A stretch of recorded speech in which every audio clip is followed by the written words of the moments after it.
مسرور Sughra, assistant professor CM college Darbhanga, شعبہ اردو۔ آج ہم جس موضوع پہ گفتگو کریں گے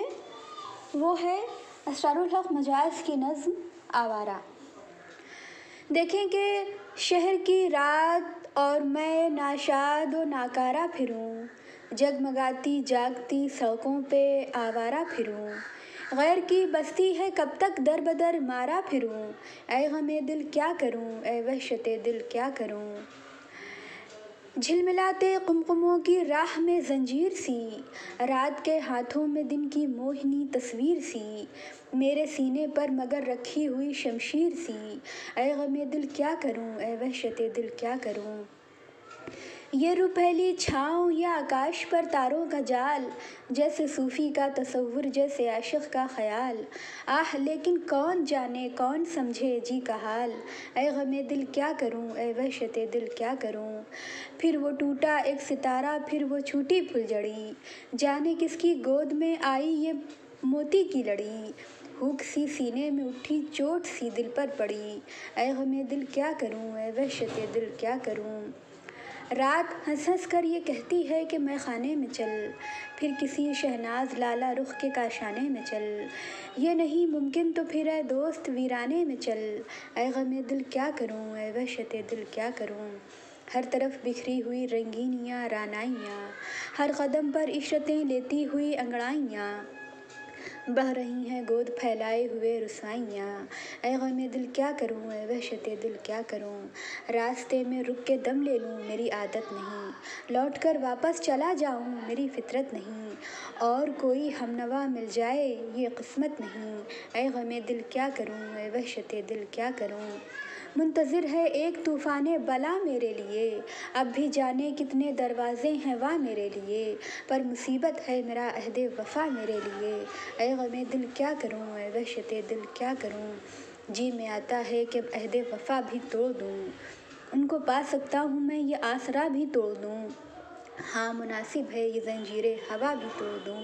اے غم دل کیا کروں، اے وحشت دل کیا کروں۔ ایک محل کی آگ سے نکلا وہ پیلا ماہتاب، جیسے ملا کا امامہ جیسے بنیے کی کتاب، جیسے مفلس کی جوانی جیسے بیوہ کا شباب، اے غم دل کیا کروں، اے وحشت دل کیا کروں۔ دل میں ایک شعلہ بھڑک اٹھا ہے آخر کیا کروں، میرا پیمانہ چھلک اٹھا ہے آخر کیا کروں، زخم سینے کا مہک اٹھا ہے آخر کیا کروں،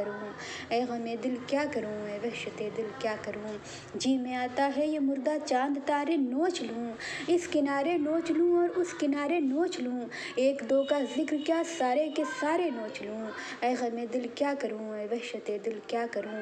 مفلسی اور یہ مظاہر ہیں نظر کے سامنے، سینکڑوں سلطان جابر ہیں نظر کے سامنے، سینکڑوں چنگیز و نادر ہیں نظر کے سامنے، اے غم دل کیا کروں، اے وحشت دل کیا کروں۔ لے کے ایک چنگیز کے ہاتھوں سے خنجر توڑ دوں، تاج پر اس کے دمکتا ہے جو پتھر توڑ دوں، کوئی توڑے یا نہ توڑے میں ہی بہہ کر توڑ دوں، اے غم دل کیا کروں، اے وحشت دل کیا کروں۔ بڑھ کے اس اندر سبھا کا ساز و سامہ پھونک دوں، اس کا گلشن پھونک دوں، اس کا شبستہ پھونک دوں، تخت سلطاں کیا میں سارا قصر سلطاں پھونک دوں، اے غم دل کیا کروں، اے وحشت دل کیا کروں، اے غم دل کیا کروں، اے وحشت دل کیا کروں۔ اب دیکھیں کہ یہ جو مجاز کی نظم ہے، یہ شہر کی رات اور میں ناشاد و ناکارہ پھروں، یہ کیا ہے کہ یہ شعر نہ جانے کتنے ایسے لوگوں کے دلوں کی آواز ہے جو بمبئی جیسے شہر میں تلاش معاش میں آتے ہیں، اور پھر لامحدود کوششوں بے انتہا جد و جہد کے بعد فقط انہیں دو وقت کی روٹی اور سر چھپانے کے لیے جھگی جھوپڑی ہی میسر آتی ہے۔ یہ جو اشعار ہیں شاعر کے، جو کبھی علی گڑھ سے جگمگاتے شہر سے دہلی آئے تھے، اور انہوں نے یہ لازوال نظم کہی تھی آوارہ۔ آپ دیکھیں کہ مجاز اردو شاعری کے ترقی پسند دور کا ایک لیجنڈ رہا ہے، اور اس کی اور مجاز کو ان کی آوارہ مزاجی بمبئی بھی لائی تھی۔ مشاعرے پڑھنے تو وہ پہلے بھی ممبئی آئے تھے، مگر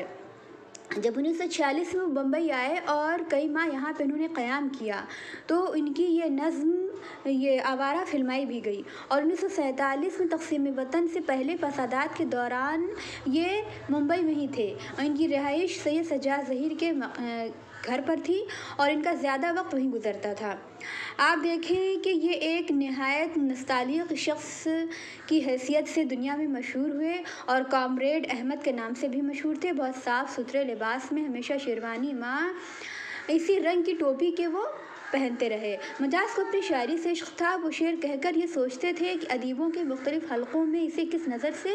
دیکھا جائے گا. ایسا نہیں ہے کہ مجاز افلاطونی عشق کرتے تھے اور بس ایک ہی محبوب کو اپنا ملجا و ماوا کہتے تھے. ٹھیک ہے، انہوں نے بھی عشق کیا تھا،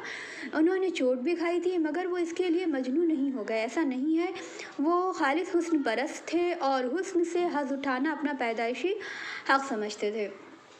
آپ دیکھیں کہ مجاز اردو شاعری کے ایک نہایت ترہتار دور کی آبرو تھے. وہ اپنی زندگی میں ہی لیجنڈ بن گئے. مجاز لکھنؤ ذہانت کی اونچائی کو چھوتا ہوا ایک ایسا شاعر تھا جو جہان فانی سے بہت کم عمری میں گزر گیا، مگر اپنی ان انمٹ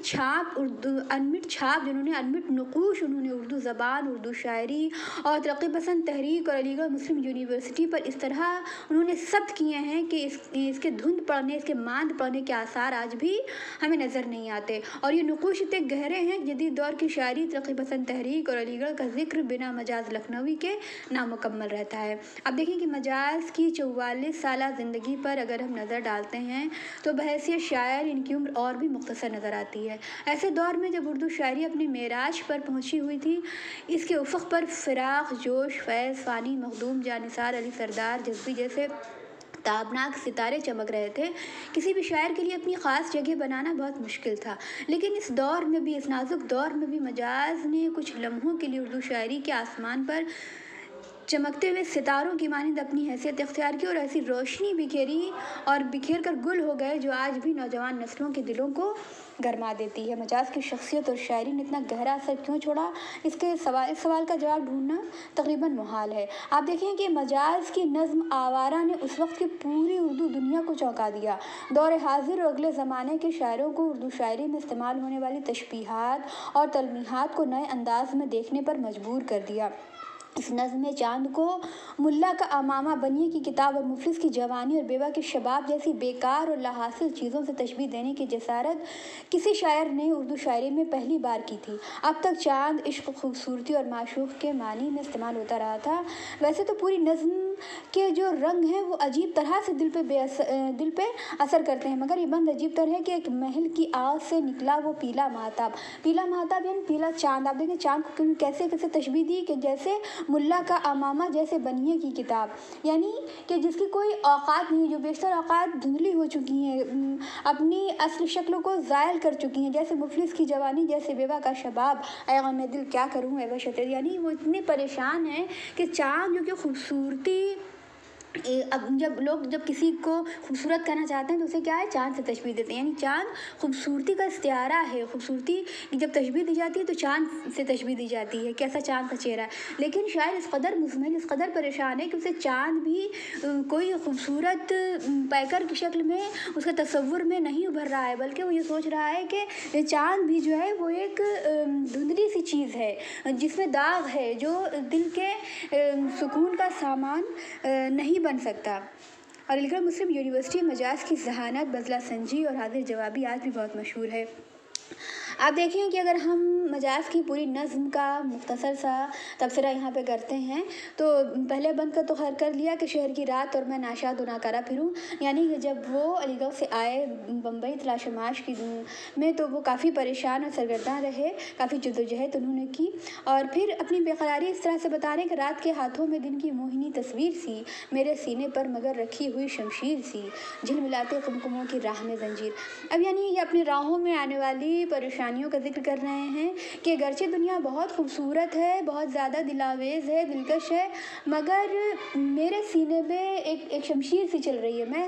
ہر لمحہ، ہر وقت میں پریشان ہوں. یہ رو پہلی چھاؤں یا آکاش پر تاروں کا جال، جیسے صوفی کا تصور، جیسے عاشق کا خیال، لیکن کون جانے کون سمجھے جی کار. یعنی اپنے دل کی جو وحشت ہے، جو پریشانی ہے، جس اضطراب سے وہ گزر رہے ہیں، انہوں نے اس ہیجانی کیفیت کی عکاسی کی ہے کہ گرچہ آسمان بہت خوبصورت ہے، اپنے تاروں کی موجودگی میں، ماہ انجم کی موجودگی میں چاند ستاروں کی موجودگی میں آسمان بہت ہی خوبصورت نظر آ رہا ہے، لیکن اس کے باوجود میں اپنے دل کے حال کا کیا کروں جو بہت ہی مزمحل ہے، بہت ہی ٹوٹا ہوا ہے، بہت پریشان ہے۔ پھر وہ ٹوٹا ایک ستارہ، پھر وہ چھوٹی پھول جڑی، جانے کس کی گود میں آئی یہ مٹی کی لڑی، ہوک سی سینے مٹھی چوٹ سی دل پر پڑی۔ اب دیکھیں کہ یہ ایک انسانی فطرت ہے کہ اگر انسان کا دل مغموم ہو، دل پریشان ہو، دل میں کوئی صدمہ اسے کاری لگا ہو، کوئی سخت مزمحل ہو، یا ایسے یہ کہہ لیں کہ کسی سخت صدمے سے اگر انسان دوچار ہے، اور ایسی صورت میں اگر کائنات کی تمام خوبصورتی بھی مجسم ہو کر آپ کے سامنے کھڑی ہو جائے، یہ کائنات کی دیگر تمام خوشیاں، تمام جلوے، تمام خوبصورتیاں، تمام دلنشی، تمام دلکشی ایک پیکر کی شکل اختیار کر کے بھی آپ کے سامنے ارد گرد آپ کے منڈلانے لگے، آپ کے حصار میں آ جائے، اس کے باوجود بھی آپ کو دنیا جو ہے وہ اچھی نہیں لگے گی، آپ کے دل کی پریشانی، دل کی جو جلن ہے، جو دل کی جو تڑپ ہے وہ دور نہیں ہوتی۔ تو وہ اسی کو ظاہر کرتے ہیں، گرچہ بتا رہے ہیں مجاز کہ گرچہ دنیا بہت خوبصورت اپنی رعنائیوں کے ساتھ، اپنی دلکشی کے ساتھ، مگر میں اپنے دل کی وحشت کا کیا کروں جو ہر لمحہ وحشت میں، غم میں ڈوبا چلا جا رہا ہے۔ پھر کسی شہناز کی رات ہنس ہنس کر یہ کہتی ہے کہ میں خانے میں چل، پھر کسی شہناز لالا رخ کے کاشانے میں چل، یہ نہیں ممکن تو پھر اے دوست ویرانے میں چل۔ یعنی اب بتا رہے ہیں کہ گرچہ دنیا کی ساری جو یہ کہا جائے کہ ایک طرح سے جو رعنائیاں ہیں، جو رنگینیاں اپنی جگہ برقرار ہیں، مجھے اپنی طرف بلا رہی ہیں، اپنی طرف مجھے آواز دے رہی ہیں، راغب کر رہی ہیں، لیکن میرا دل راغب نہیں ہو رہا ہے۔ وہ کیا کہہ رہا ہے کہ چلو کسی میخانے میں چلو، کسی وہاں جہاں پہ شراب پی کر انسان اپنا غم بھول جائے وہاں چلو، یا پھر کسی حسین کے کاشانے پہ چلو۔ دیکھیں آپ، مجاز ایک ایسے شاعر ہیں جنہوں نے جو بازار کی رنگینیاں ہیں ان سے بھی کافی بہرحال وہ محظوظ ہوئے ہیں۔ خیر، تو ہر طرف بکھری ہوئی رنگینیاں رعنائیاں، ہر قدم پر عشرتیں لیتی ہوئی انگڑائیاں، بہہ رہی ہیں گود پھیلائے ہوئے رسوائیاں۔ یہ پھر انہی گلیوں کا ذکر ہے، انہی بدنام گلیوں کا ذکر ہے کہ، اور پھر دوسری بات بھی ہو سکتی ہے، ان کا محبوب بھی ہو سکتا ہے، کوئی دلاور شخصیت بھی ہو سکتی ہے، کوئی دلنشین شخصیت بھی ہو سکتی ہے، کوئی حسین پیکر بھی ہو سکتا ہے جو انہیں اپنی طرف راغب کر رہا ہے، لیکن ان کا دل اس قدر بے چین ہے، پریشان ہے کہ انہیں کوئی چیز اچھی نہیں لگ رہی ہے۔ راستے میں رک کے دم لے لوں میری عادت نہیں، لوٹ کر واپس چلا جاؤں۔ اب دیکھیے، اب یہاں خالص جد و جہد کی، انہوں نے زندگی کی خالص جد و جہد کی بات کی ہے کہ جب انسان یہ ٹھان لیتا ہے کہ یہ میری منزل ہے، مقصود ہے، مجھے اس چیز کو حاصل کرنا ہے، تو پھر انہوں نے اپنا مزاج بتایا کہ میں اس چیز کو حاصل کر کے رہوں گا۔ میری فطرت نہیں ہے کہ میں آدھی دور تک گیا اور پھر راستے کو جب میں نے مشکل پایا، منزل کو میں نے مشکل دیکھا تو میں واپس پلٹ جاؤں گا۔ نہیں، میں واپس پلٹنے والوں میں سے نہیں ہوں، اور میری قسمت بھی خیر اچھی نہیں ہے، یہ مجھے پتا ہے کہ اس مشکل دور میں مجھے کوئی ہمنوا، کوئی اپنا ساتھی مل جائے یہ بھی ممکن نہیں ہے، لیکن میں اپنی منزل سے نہیں ہٹوں گا۔ اس کے باوجود میرے دل کی جو بے قراری ہے وہ اپنی جگہ قائم ہے۔ منتظر ہے ایک طوفان بلا میرے لیے، اب بھی جانے کتنے اب کیا بتا رہے ہیں کہ میں یقیناً بہت مصیبت اور پریشانی میں ہوں، لیکن ابھی دنیا کی جو رعنائیاں، جو رنگینیاں ہیں وہ اب بھی مجھے اپنی طرف راغب کر رہی ہیں، اپنی طرف بلا رہی ہیں، لیکن میں کیا کروں کہ میں پریشان ہوں۔ پھر کیا ہے کہ جی میں آتا ہے کہ بعہد وفا بھی توڑ دوں، ان کو پا سکتا ہوں میں، یہ آسرا بھی توڑ دوں، ہاں مناسب ہے زنجیر ہے۔ یعنی وہ چاہ رہے ہیں جو ہر طرح کے قید و بندش سے آزاد ہو جائیں، جو امیدیں، جو حسرتیں جو انہوں نے اپنے دل میں اب تک پال رکھی ہیں، ان کا گلا وہ یکسر گھونٹ دیں، وہ مان لیں کہ وہ زندگی کی جنگ ہار چکے ہیں، اب انہیں کوئی بھی چیز نہیں مل سکتی، کوئی بھی چیز میسر نہیں آ سکتی۔ ایک محل کی آگ سے نکلا وہ پیلا مہتاب۔ اب دیکھیں جس کی بات ہو چکی ہے کہ پیلا مہتاب، یعنی وہ چاند، وہ اس قدر مزمحل پریشان ہے کہ انہیں چاند بھی جو ہے بے وقت سی چیز نظر آ رہا ہے۔ میرا پیمانہ چھلک اٹھا ہے آخر کیا کروں، زخم سینے کا مہک اٹھا ہے آخر کیا کروں، اے غم دل کیا کروں، میرا پیمانہ دل میں ایک شعلہ بھڑک اٹھا ہے آخر کیا کروں۔ اب دیکھیں آپ، ظاہر سی بات ہے کہ جب تک انسان کسی اضطراب، اس صدمے سے، اس اضطراب سے خود نہیں دوچار ہوتا، تب تک انسان کسی دوسرے کے درد کا اندازہ نہیں کر سکتا کہ کیا واقعی کوئی انسان اس قدر پریشان ہو سکتا ہے جب تک کہ وہ اس درد سے خود نہ گزرے۔ تو اسی طرح شاعر بتا رہے ہیں کہ میں اس قدر مزمحل، اس قدر پریشان ہوں کہ دنیا کی تمام رونقیں میرے لیے ماند پڑ گئی ہیں، اب کچھ بھی نہیں بچا ہے، میرے سینے میں ایک شعلہ سا دہک رہا ہے، جی میں آتا ہے یہ مردہ چاند تارے نوچ لوں، اس کنارے نوچ لوں، اس کنارے نوچ لوں۔ یعنی دیکھیں کہ اب شاعر اس قدر دنیا سے بیزار ہو چکا ہے کہ اسے نہ زمین کی خوبصورتی ہی لبھا رہی ہے اور اپنی طرف راغب کر رہی ہے اور ایک نئی زندگی دے رہی ہے، نہ ہی آسمان میں رچے بسے ستارے اور ماہ انجم۔ وہ شاعر کیا سوچ رہا ہے کہ ہم